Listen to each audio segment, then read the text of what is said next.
नमस्कार मित्रांनो, स्वागत आहे तुमचं डेझी व्लॉग या यूट्यूब चॅनलवर नवीन असाल तर चॅनलला नक्की सबस्क्राईब करा। तुमच्यासाठी आज मी घेऊन आली आहे मटण रसाची रेसिपी। तर चला सुरुवात करूया आजच्या नवीन रेसिपीला। तर सर्वात आधी मी मसाला रेडी करून घेतला आहे।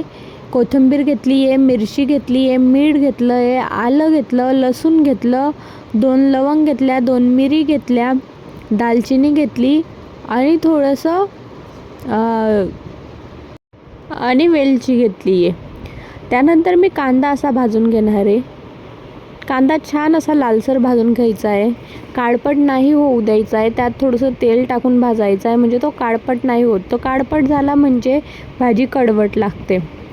त्यानंतर जोपर्यंत कांदा भाजून होत होता तोपर्यंत मी छानपैकी असं खोबरं किसून ठेवलं होतं। ते पण असं तेल टाकून थोडंसं लालसर असं भाजून घ्यायचं आहे, काळपट नाही करायचा, भाजी कडवट लागते। छान असं लालसर असं भाजून घ्यायचं आहे। त्यानंतर मी धना पावडर रेडी करून ठेवली होती।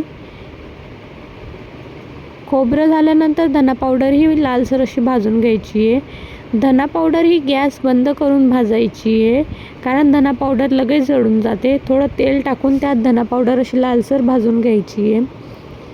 ही मी 4 लोकांची भाजी बनवली होती, त्यानुसार मी मसाला घेतला होता। तुम्हाला जितक्या लोकांची भाजी बनवायची असेल त्यानुसार तुम्ही मसाला हा घेऊ शकता, कमी जास्त करू शकता। त्यानंतर मी मटण छानपैकी स्वच्छ वॉश करून घेतलं होतं।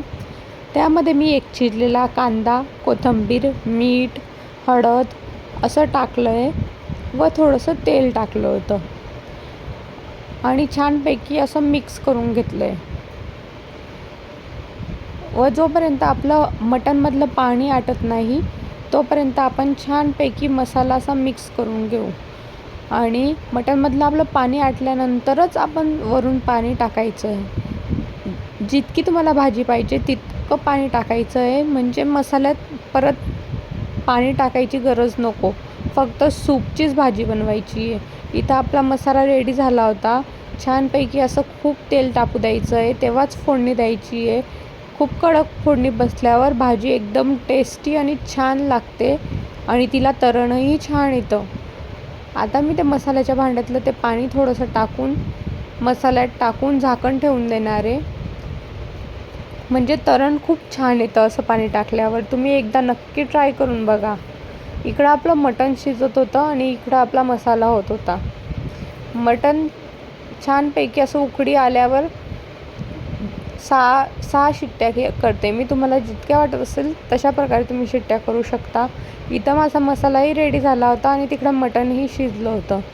छानपैकी मसाल्याला तरण आल्यानंतर सर्व मटण असं मसाल्यात टाकून द्यायचं आहे सूपसहित, आणि आपली भाजी अशी खूप टेस्टी तयार होते। एक उकळी आल्यानंतर गॅस असा छान बंद करून द्यायचा आहे। एकदा नक्की ट्राय करून बघा मटण रस्सा, बघा किती टेस्टी दिसतोय। धन्यवाद मित्रांनो, असेच नवनवीन व्हिडिओ बघण्यासाठी।